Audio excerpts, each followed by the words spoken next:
So hello guys, आज हम start करने वाले हैं हार्ट फेलियर, जो पैथोलॉजी का बहुत ही ज़्यादा इंपॉर्टेंट टॉपिक है कार्डियोवैस्कुलर सिस्टम में, एंड इट में come in the short note in your university exams. So इसको स्टार्ट करने के लिए फर्स्ट हम पहले इसकी डेफिनेशन देखेंगे। डेफिनेशन में हार्ट फेलियर की डेफिनेशन अगर आए तो ये लिखना है: heart failure is defined as a condition in which a heart can not pump blood adequately to meet the metabolic demands of peripheral tissue or can do so elevated pressures। Means heart जो है वो इतना efficiently blood pump नहीं कर पा रहा, अपने इतना एफिशिएंटली वो पंप नहीं कर पा रहा कि वो जो है पेरिफेरल टिश्यूज़ तक अपने ब्लड को पहुंचा सके। क्यों? या तो उसकी वेंट्रिकुलर कॉन्ट्रैक्टिलिटी कम हो गई, या तो वो अच्छे से कॉन्ट्रैक्ट नहीं कर पा रहा ताकि वो ब्लड को पंप कर सके, या वो अच्छे से रिलैक्स नहीं कर पा रहा, जिसकी वजह से या तो रिलैक्स नहीं कर पा रहा या अच्छे से कॉन्ट्रैक्ट नहीं कर पा रहा। तो कॉन्ट्रैक्ट नहीं कर पाएगा तो ब्लड को पूरा बाहर नहीं निकाल पाएगा, और अगर रिलैक्स नहीं कर पाएगा तो एडिक्वेटली जो बाहर वाला ब्लड है उसको कम्प्लीटली फिल नहीं कर पाएगा। तो इसकी वजह से बाहर वाले जो पेरिफेरल टिश्यूज़ हैं उनमें ये ब्लड नहीं पहुंचा पा रहा। ब्लड नहीं पहुंचा पाएगा तो उनमें इश्कीमिया हो जाएगा, उनमें ब्लड सप्लाई कम होगी, ऑक्सीजन सप्लाई कम होगा, तो पेरिफेरल टिश्यू डैमेज होने लग जाएंगे। तो हार्ट फेलियर की यही डेफिनेशन है: heart failure is not heart attack और cardiac arrest, it is different from both of them.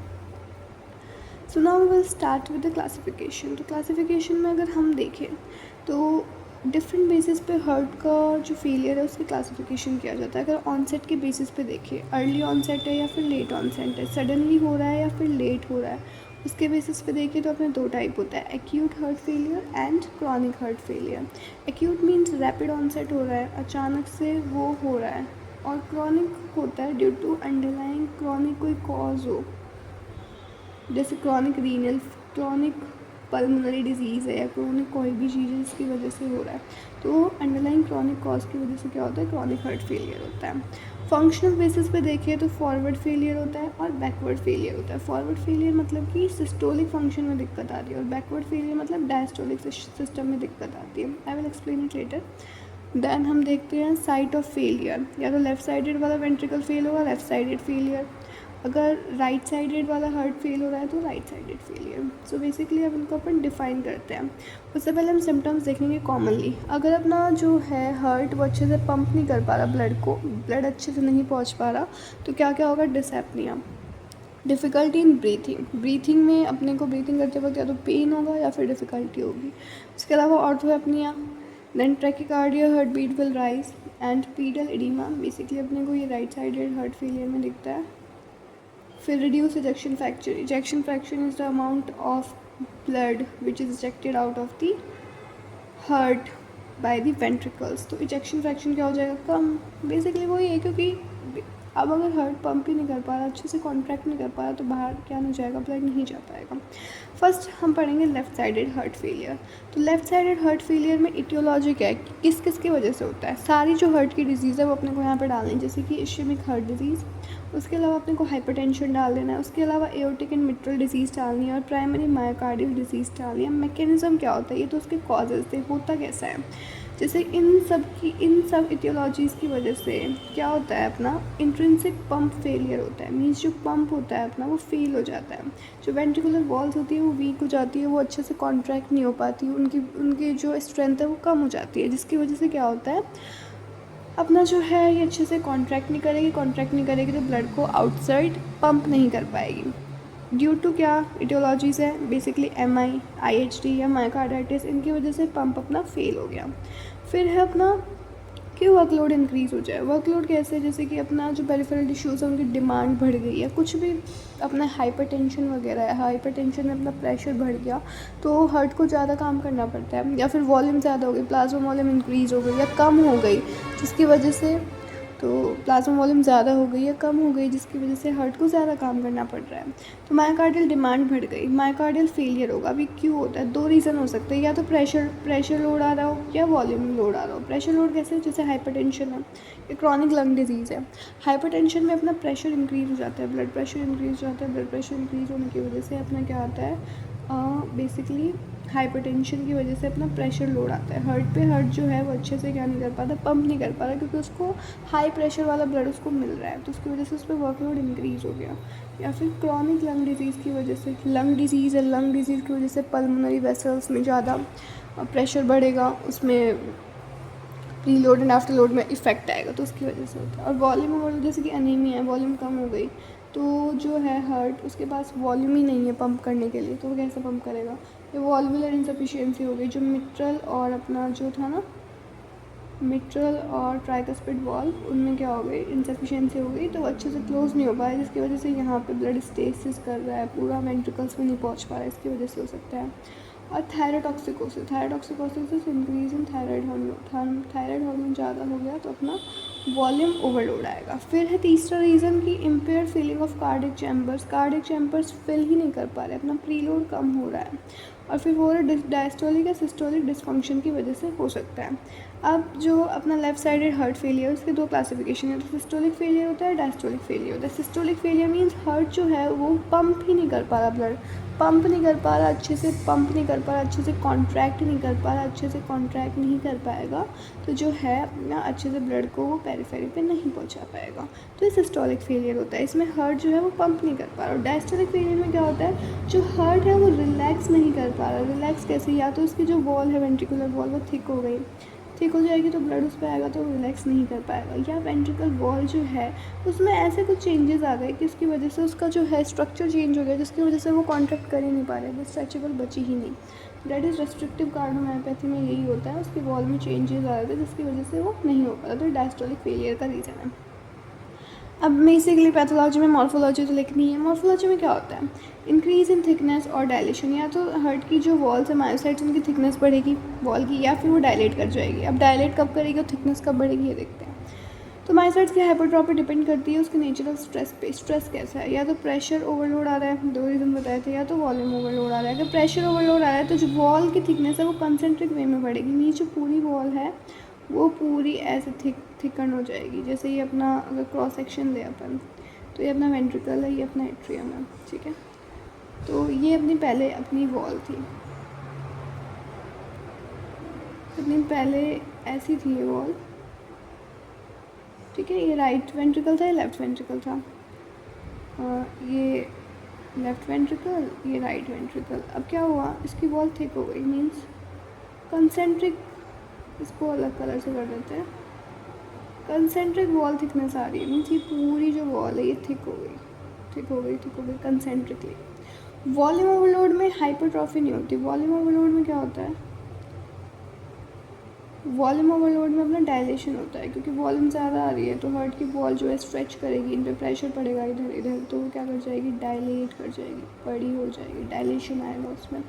तो बहुत कोई भी रीज़न हो, दोनों रीज़न की वजह से जो मायोकार्डियम है उसकी जो डिमांड है वो इंक्रीज़ हो जाएगी, मायोकार्डियम की डिमांड इंक्रीज़ होगी तो इश्कीमिया होगा, और फाइब्रस टिश्यू का क्या हो जाएगा, डिपोजिशन। तो बेसिकली इन दोनों की वजह से एक तो इश्कीमिया होगा और डायस्टोलिक फीलिंग का रेजिस्टेंस हो जाएगा, means further worsening of the condition. जो कंडीशन है वो फर्दर क्या हो जाएगी, वर्सन कर जाएगी।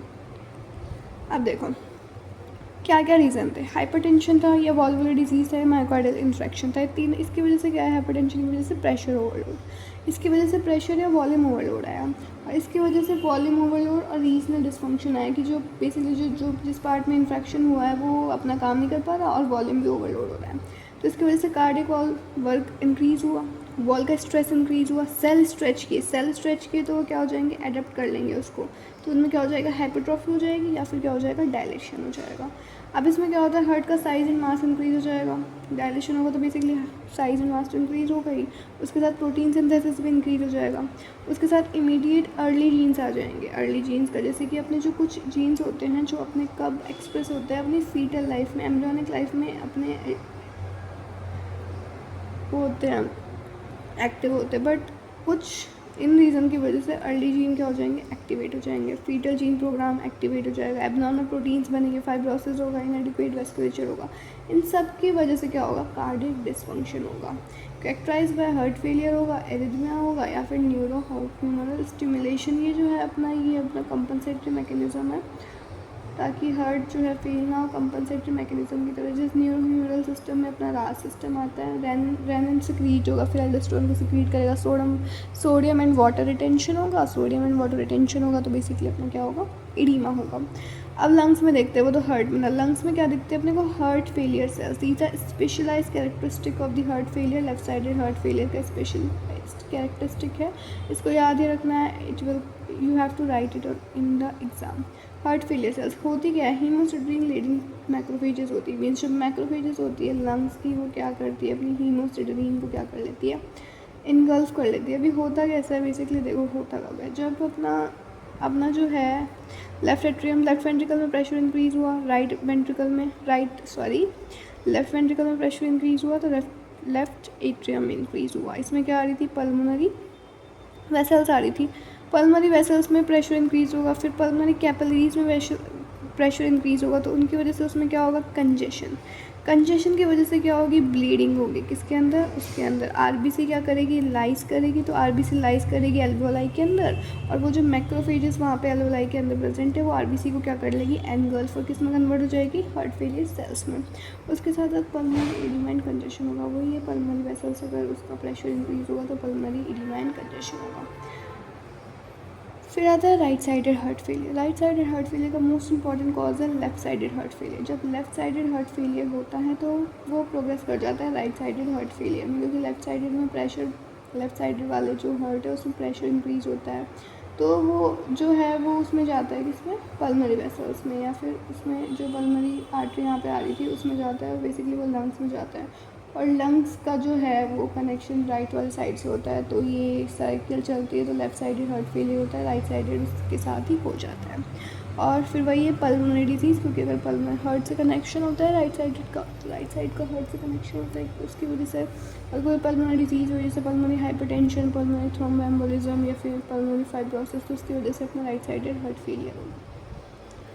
मॉर्फोलॉजिकल चेंजेस में क्या होगा, congestive hepatomegaly and congestive splenomegaly. Means अपना आईवीसी में प्रेशर बढ़ेगा, इंफीरियर वेना कैवा में प्रेशर इंक्रीज होगा, तो अपना हिपैटिक वेन में प्रेशर इंक्रीज होगा. सेंट्रल वेन में कंजेशन होगा, क्या होगा, कंजस्टेड लीवर. इसका नाम है nutmeg liver. You have to remember this, nutmeg liver. And congestive splenomegaly होगी. इसमें एक स्पेशलाइज याद रखना ना, गामा एंटीबॉडीज अपने को दिखती है. उसके अलावा इडीमा होगा. उसमें कौन सा हो रहा था, लेफ्ट साइडेड हार्ट फेलियर में there will be pulmonary edema. In right sided heart failure there will be pedal and pretibial edema. Means peripheral part जो है ना बॉडी के उसमें होगा, लंग्स में नहीं होगा, पेरिफेरल पार्ट्स में होगा, पीडल एंड प्रीटिबियल एडिमा. तो बेसिकली ये डायग्राम देखते हैं. Right side heart failure, left side heart failure, दोनों में डिफरेंस देखते हैं. जो राइट साइड हार्ट फेलियर होता है उसका मेन कॉज होता है left side heart failure. Left side heart failure में डिजीज़ आती है हार्ट की, ischaemic heart disease, myocarditis, valvular heart disease, restrictive pericarditis.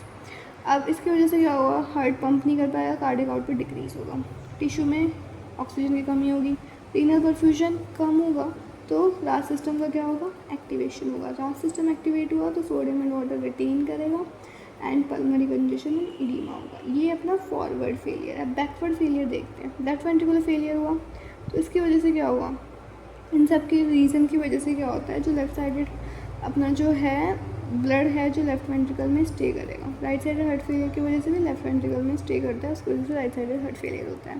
तो left atrial pressure and volume increase होगा. पल्मोनरी वेनस सर्कुलेशन में क्या होगा, ये जो थी पल्मोनरी वेनस सर्कुलेशन, उसमें क्या होगा, प्रेशर जो है इंक्रीज होगा. प्रेशर इंक्रीज होगा तो पल्मोनरी आर्टरी की हाइपरटेंशन होगा. राइट वेंट्रिकुलर प्रेशर फिर क्या हो जाएगा, ये राइट वेंट्रिकुलर प्रेशर, यहाँ से अब ब्लड आएगा तो राइट वेंट्रिकल्स में प्रेशर क्या हो जाएगा, इवेंचुअली इंक्रीज हो जाएगा. तो जो लेफ्ट साइडेड है वो रिलेटेड है to the right side. Right ventricular pressure increase होगा तो systemic venous congestion, peripheral edema होगा. तो ये दो याद रखने हैं कि लेफ्ट साइडेड हार्ट फेलियर में अपना पल्मोनरी कंजेशन एंड इडीमा होता है, राइट साइडेड हार्ट फेलियर में अपना venous congestion and peripheral edema होता है. So this is all about today's topic and if you want further more videos कि मैं और videos बनाऊँ कुछ topics पे, वो मेरे को comment कर देना. It may be pathology, it may be pharmacology. I will make the video and please subscribe because I need the support and like. Bye.